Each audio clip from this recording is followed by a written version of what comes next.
স্বামী স্ত্রীর মধ্যে ঝগড়া ও মনোমালিন্য, তাহলে কি করবেন? 8 দিন এই ক্রিয়াটি করতে হবে। এক শুক্রবার আরম্ভ করবেন, পরের শুক্রবার অবধি এই কাজটা করবেন। স্বামী স্ত্রীর মধ্যে ঝগড়া মনোমালিন্য শেষ পর্যায়ে গিয়ে পৌঁছেছে, তাহলে কি করবেন?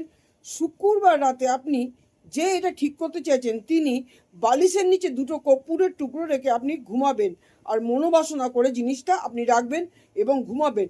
পরদিন সকালে উঠে ওই কর্পূরের টুকরো দুটো আপনি কাগজের মধ্যে নিয়ে আগুনে ওটাকে পুড়িয়ে দেবেন। পুড়িয়ে দেওয়ার পরে এরকম প্রত্যেক দিন করতে থাকবেন।